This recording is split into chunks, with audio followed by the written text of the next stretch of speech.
राजा वीरेंद्र को बिल्कुल राजपाट चलाना ही नहीं आता। मैं होता तो राज्य को 7 दिन में स्वर्ग बना देता। गांव वाले शर्मन की बातों में आ जाते हैं और धीरे धीरे ये बात पूरे राज्य में फैल जाती है और राजा के कानों तक पहुंच जाती है। महाराज, राज्य में एक किसान का लड़का आपके बारे में अफवाह फैला रहा है कि आपको राज्य चलाना नहीं आता।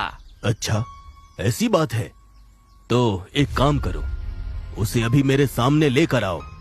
सैनिक तुरंत शर्मन के घर जाते हैं और उसे राजा के सामने प्रस्तुत करते हैं। तो तुम हो शर्मन? जी महाराज। अच्छा, तो तुमको ऐसा लगता है कि मुझे राज्य चलाना नहीं आता? महाराज, वो मुझसे गलती हो गई। अब तो गलती की सजा मिलेगी। अब मैं तुमको एक दिन का राजा बनाऊंगा और देखूंगा कि राज्य कैसे चलाते हो। ये बात सुनकर शर्मन के होश उड़ जाते हैं और उसके चेहरे पर पसीना आने लगता है। अगले दिन पूरा राज्य इकट्ठा हो जाता है। शर्मन राजसी पोशाक पहनकर सबके सामने आता है। राजा वीरेंद्र सिंह शर्मन को राजगद्दी पर बिठाते हैं और उसको सोने का भारी ताज पहना देते हैं। अब पूरे एक दिन के लिए इस राज्य को महाराज शर्मन संभालेंगे। महाराज, ये ताज तो बड़ा भारी है। राजा बनने का शौक है तो ताज का बोझ भी सहना पड़ेगा ना। दरबार में शर्मन राजगद्दी पर बैठा होता है। ताज पहनते ही और राजा बनते ही उसकी आंखों में अलग सी चमक आ जाती है। राज्य के लोग उसकी जय जयकार करने लगते हैं। अब पूरे एक दिन के लिए तुम इस राज्य के राजा हो। अब तुम कुछ भी ऐलान कर सकते हो। ये सुनकर शर्मन बड़ा ही खुश हो जाता है और तुरंत ऐलान करता है। सुनो सुदर्शनपुर के वासियों, आज से राज्य में सबको रोज सुबह मिठाई मिलेगी और स्कूलों में कोई पढ़ाई नहीं होगी। ये सुनकर बच्चे खुशी से पागल हो जाते हैं और लोग एक दूसरे का मुंह ताकने लगते हैं। महाराज, ये नियम तो। मंत्री जी, मैं राजा हूँ या आप? आप ही हैं महाराज। शर्मन को इतनी सी बात पर गुस्सा आ जाता है और वो दूसरा ऐलान कर देता है। राज्य के सारे बकरी, ऊंट, गाय और घोड़े आजाद कर दिए जाएं। उन्हें भी खुली हवा में घूमने का हक है। अरे, ये किसे राजा बना दिया महाराज ने? राजा वीरेंद्र सिंह वहाँ खड़े खड़े सब देख रहे होते हैं और मन ही मन मुस्कुरा रहे होते हैं। अब असली तमाशा शुरू होगा। देखते हैं शर्मन कितना राजकाज समझता है। महाराज, आप तो देख ही रहे हैं कि ये कैसे कैसे अजीबो गरीब ऐलान कर रहा है। पता नहीं इस राज्य का क्या होगा। ऐलान के बाद राज्य में सब बदल जाता है। सारे विद्यालय बंद हो जाते हैं और रोज बच्चों को मिठाई बांटी जाती है। ये वाले राजा तो बहुत अच्छे हैं। देखो, पढ़ना भी नहीं पड़ता है और ऊपर से मिठाई भी खाने को मिल रही है। बिना ज्ञान के तुम क्या करोगे? पूरा दिन बस खेल कूद। पता नहीं है नए राजा ने कैसा ऐलान किया है। इधर सब बच्चे पढ़ाई लिखाई छोड़कर मजे कर रहे होते हैं और एक तरफ सारे जानवरों को आजाद कर दिया जाता है। अब राज्य में जानवरों की दौड़, बच्चों की मस्ती और मिठाइयों की बारिश हो चुकी थी। शर्मन के ताज पहनते ही सुदर्शनपुर जैसे सर्कस बन गया था। स्कूल के मास्टर जी सड़क पर सिर पकड़कर बैठे थे और महल के सैनिक जानवरों को काबू करने की नाकाम कोशिश कर रहे थे। महाराज, गजब हो गया महाराज। बकरियां राजमहल में घुस गई हैं, रसोई में बैठी पूरी खा रही हैं। अरे रहने दो, जब प्रजा खा सकती है तो जानवर क्यों नहीं? पर महाराज, राज्य में सब उलट पुलट हो रहा है। ये तो गजब ही हो रहा है। सब सही हो रहा है। तुम मुझसे बहस मत करो। अब तुमने मुझे गुस्सा दिलाया है तो मेरा तीसरा ऐलान ये है कि आज से हर गधे को शाही गधा का दर्जा मिलेगा। उन्हें सड़क पर फूलों की माला पहनाकर घुमाया जाएगा। महाराज, गधे? हाँ, गधे भी मेहनत करते हैं। उन्हें सम्मान मिलना चाहिए। राजा का हुक्म मानकर मंत्री ऐसा ही करते हैं और सभी गधों को फूलों की माला पहना देते हैं। अब राजमहल के बाहर हर गधे के गले में फूलों की माला होती है, पर सारे बच्चे उन गधों के साथ मस्ती कर रहे होते हैं। कोई गधे पर बैठकर ढोल बजा रहा होता है तो कोई उन्हें मिठाई खिला रहा होता है। महाराज, राज्य के सारे व्यापारी आपके आदेश से नाराज होकर महल के बाहर जमा हो गए हैं। सब व्यापारियों को अंदर बुलाओ। सारे व्यापारी महल में आते हैं और नए राजा के सामने प्रस्तुत होते हैं।